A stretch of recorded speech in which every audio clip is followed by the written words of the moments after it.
Hello and welcome to GM Talks with a little bit about the mind in chess and how to, sort of develop a winning mindset, or maybe it's more important to avoid what we can call loserthink.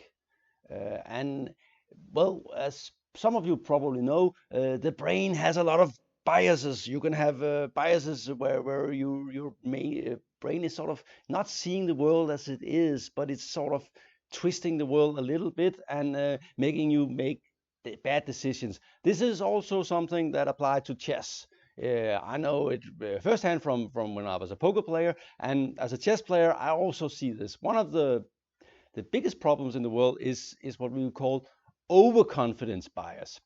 That is, you start to be sloppy because you think you're better than you are, and you sort of interpret results for your good, and when it goes badly, it's someone else's fault, or it was due to bad luck or something like that. And we're going to use a very recent example from the Superbet Tournament in Bucharest, where Lupulescu had an interesting few rounds here, and I think he was succumbing to overconfidence bias because something went a little too easy, and then he became sloppy, or and didn't well, maybe he did underestimate his opponent a little bit. The first game is, I think, his biggest win ever. By the way, Constantin Lupulescu, I know him from the Bundesliga. Talked with him a few times. He's a friendly guy and he's a strong grandmaster with 2650. But of course, in this company with Giri and Mamedyarov and Karana, he's a small fish, and he knows that, of course. And he knew that probably going in, that he had to play up to his best just to survive. And then this happened against Giri. Giri, who's been playing so well this year. So he's white, starts with a solid opening, the English opening, and we have a lot of here. And this line e3 is very solid. Bishop b4 is supposed to be the best move. And here, this move is actually considered best by theory, and not allowing White's knight to go to d5, which can be a little bit annoying. But that's all theory. And here, queen e7 to cover the pawn, and there are some X-rays effect down here. Okay. And here white goes d4. That's very aggressive, and maybe not a little bit premature. And the way Giri handles the position from here is very instructive. So the beginning is Giri as black is playing actually more or less a model game, attacking the knight, attacking the queen, and opening. Knight will have to take, and knight is repositioned to a nice square here on c5. This is almost always a good square when white has this pawn here. It's nice to have a knight on this square. And he takes, and you can't take with the pawn, and more or less that was white's idea. So he will have to take, and black castle, and is ahead in development here. Bishop e2, b6. Notice that the bishop here will be quite strong. So black only has good pieces. It's a little bit like the Capablanca model we have seen in an earlier video. And please go back and watch it if you don't remember it. Okay, castle, you're going fast. And this bishop is, of course, too strong to leave unopposed. But this leaves this pawn a little weak. Bolstering the knight here, and black is basically hoping to transfer both these rooks and these guys to somewhere around here, and attacking these squares will make those yellow here and here. And white will have to somehow utilize the bishop pair. Okay, and f5, keeping the pawn here, making ready to transfer the rooks. They're all playing normal moves here. Rook here. White's position is a little bit clumsy, but we know with bishops, if they become good, they become very good. and then white will have a strong position. So black is very careful not leaving any kind of weaknesses, making sure that these bishops stay locked inside. He would like to develop an attack slowly without letting the bishops out of the cage. Rook here, all normal moves. Rook f2, and he's the prophylactic. He knows that there's something attacking this is coming. Notice that it's a little bit annoying for white that this bishop is not mobile due to the weakness of the pawn on e3. Rook f6, and black starts his getting his rook into the game, and white was probably starting to worry a little bit here. And this looks very clumsy. Maybe it would be more solid to put it here. Queen, and of course it did attack this pawn, so black had to defend it, and now it's defended, and this piece is now free to move. Queen, but here comes the queen to the king side, and we see that black's plan is very simple, getting an attack going against white's king. And of course, bishops are sometimes good at defending, and sometimes they're a little bit clumsy. At the moment, white's setup makes a little strange impression here. And at this moment, I think something like just here is just clearly better for black, or rook g6 or something like that. Maybe even something like this could be good. But maybe rook g6, and then if bishop goes here, knight here, because this one is hanging. Instead, Giri started to be clever with bishop e4. Looks very smart, and I think he was happy that the bishop pair will now disappear. But the bishop pair was not a factor, and I think black should just have gone for the attack instead. So this was a slight mistake. Notice that white's structure is not sort of harmed or crippled in any way. So if nothing bad happens from the attack, then white is fine. And rook here, attacking. This is this going, so to go here, and all this was going to plan. And black is playing very logical and nice moves. Attacking here, you can't take due to this annoying pin. And I think it's safe to say that Lupulescu has gotten outplayed here, and I think he felt that as well. I think he even said so.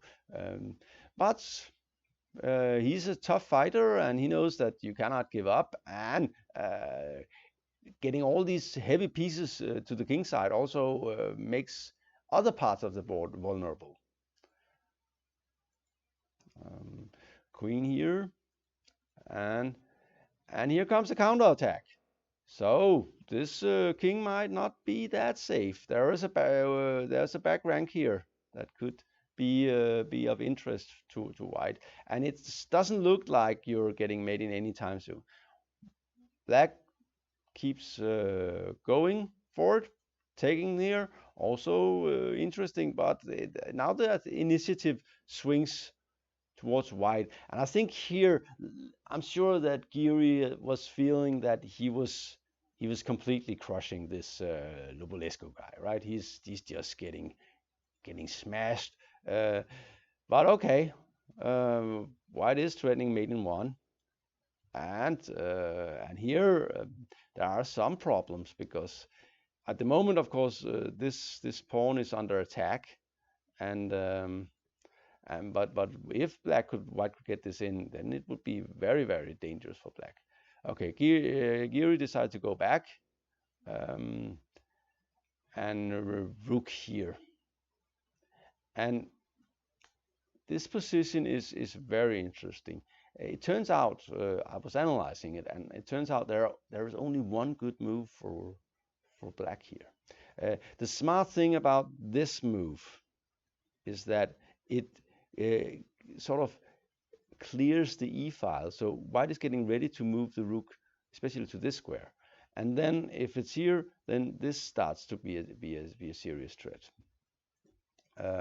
So he's going for the king, and black needs to do something. He has a problem with the back rank, and he has problems with the 7th rank, and he has to find a very, very good move here. And there's only one move, and it's very, very difficult to find. And I think mentally, Giri was not prepared, that he had to play extremely accurate, not to lose. So mentally, he was not prepared for this, and he didn't find the right move. He played the queen c5. The only move here is a4, the only good move, and that sounds weird. The idea is, of course, after this, black will play rook b4. So a normal move would be something like this, and after this, and here, black has queen a8, covering this one and ruling out rook d8, and making sure that that everything is covered, and you might even start checking here, and black is okay here. I think it's more or less. I think you play something like here, and black survives. So this was the way to play. You had to find this square, where it can both defend this way and attack this way, and thereby defending this way, in order to save the position.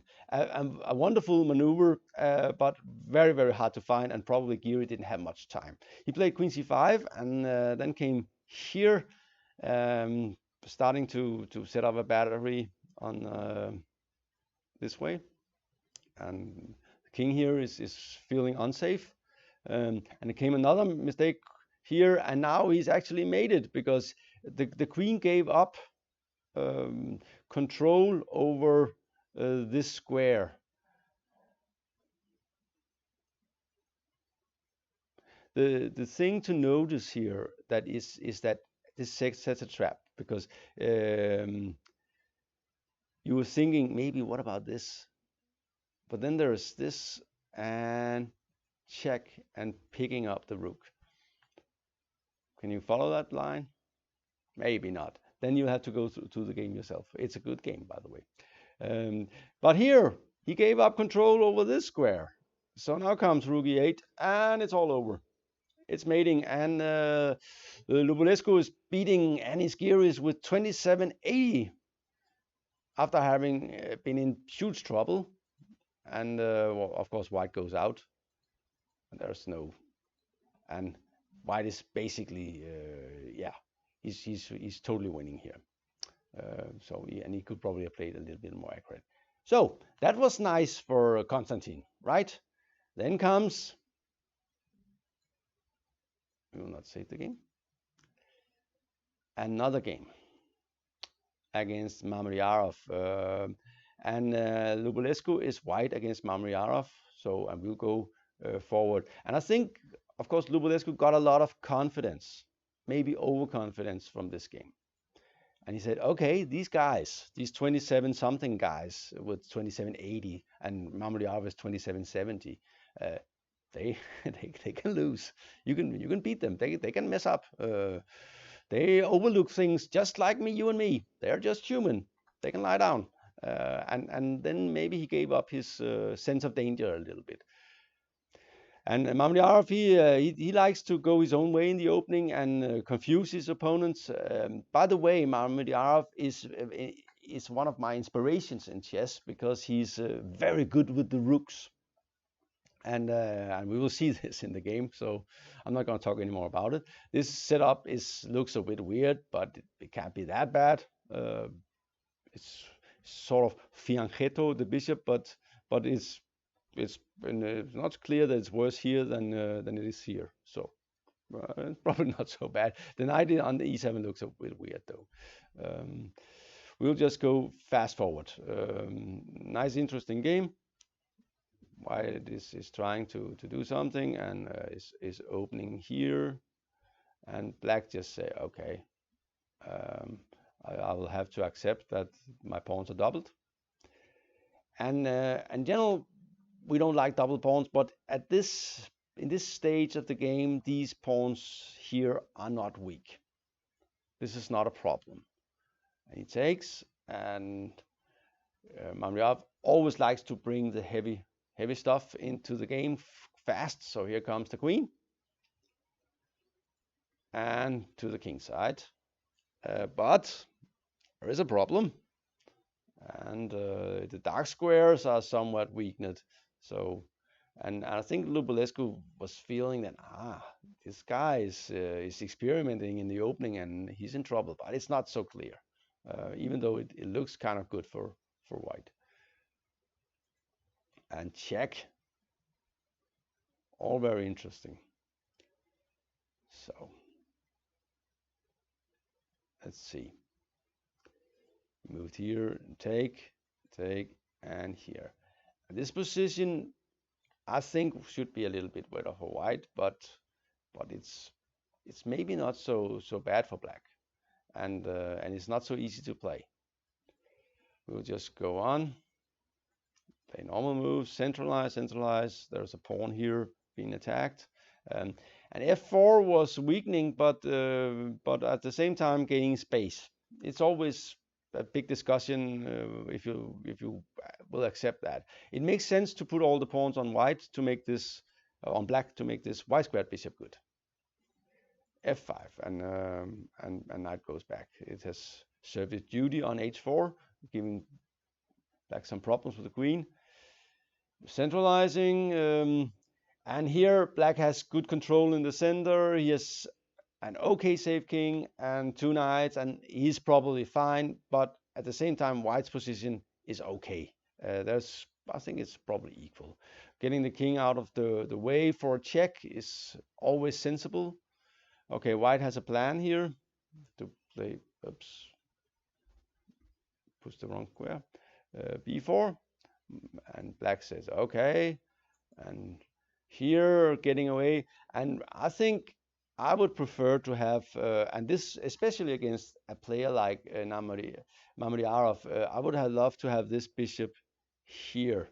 I would have put it there very fast, to be honest, just to make sure nothing bad would happen to my king, because I know that some players are really always just looking to attack your king, and Mamedyarov is one of them. Even though he's strong technically, his main forte is to attack the queen. And here, Lupulescu is still playing like he should punish black. So he's taking another piece away from the now pretty bare king here. And in general, you can feel that the pieces are wandering to the queen side, and Mamedyarov's pieces are wandering to the king side.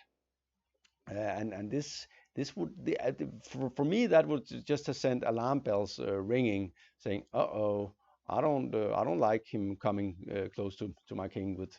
I want my pieces near my king. So and basically I want it to be me that's attacking the king."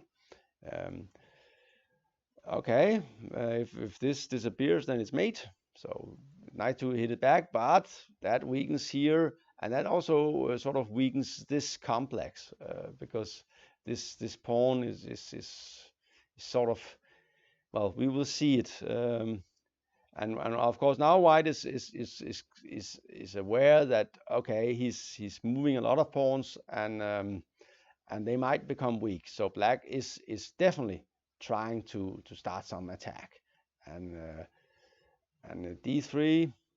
Knight goes in, stops this move from happening. Rook here, covering here. The rook has served its duty, and now the bishop can cover here, but that means it cannot stay here, because queen d7, hitting the pawn. King f2, queen f2, king h8, and of course black's move all makes sense. Getting out of the pin, but notice there is a check here. This is annoying, and also it's not so nice that this king is now on the same square as the queen. It would have been nicer to have it here, but then of course something like knight h5 would be very annoying. Rook d8, bishop e2. White is getting ready to get a rook into the d file. Knight here, probably threatening here, and then this will be weak. So white is clearly having the initiative, and black said, okay,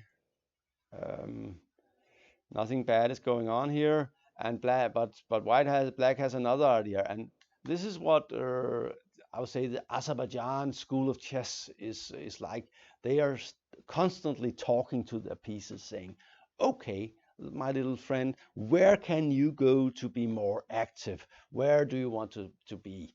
And he's asking this guy, "Where are you going?" And the question is saying, "Okay, here would be nice. Here would be very nice." And he starts calculating and plays e5. A very nice move. And I'm sure that that Lupulescu saw that the rook was probably coming here, or maybe even here, and saw that rook d6, then I will have this move, and if he takes here, then I will take here. And I'm cheating him, just like I cheated Giri. He's messing it up, and instead of playing a very solid move, which would have been smart here, doing something, he opened the position, took the pawn, and after rook d6, this one cannot be covered. It's probably lost now, but it gets worse because he went on with the plan and he overlooked something here. It makes a lot of sense.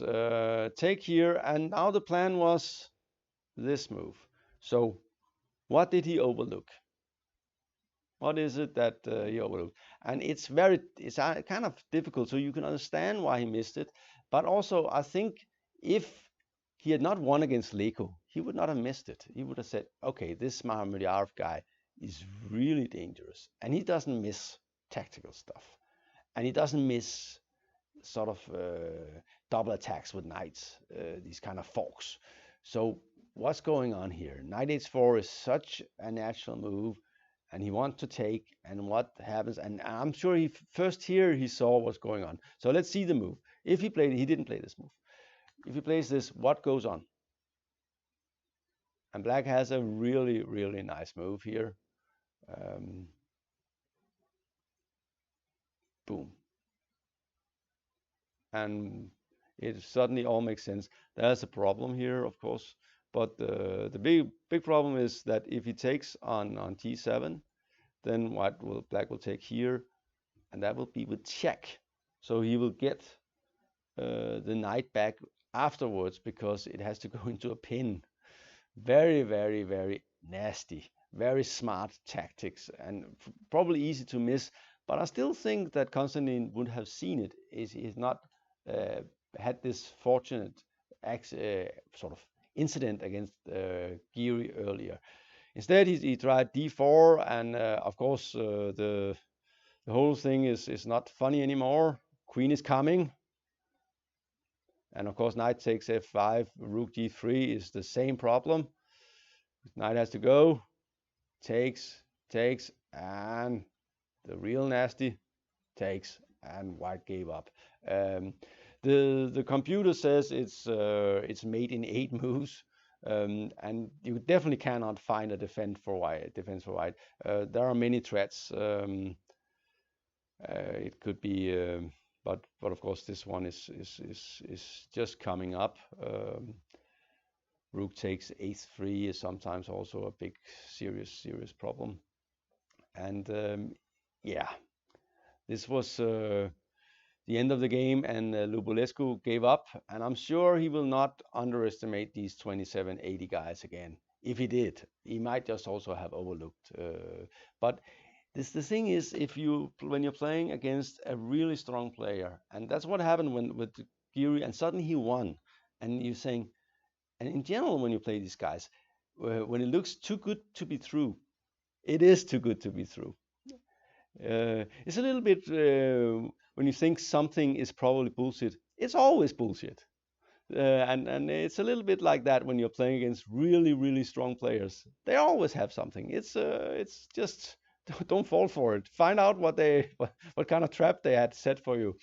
Anyway, this was a slightly different video from GM Talks. I hope you enjoyed it, with the 2 very recent games from the Superbet Chess Classic, with Lupulescu in the role of the hero and the villain. Thank you for watching.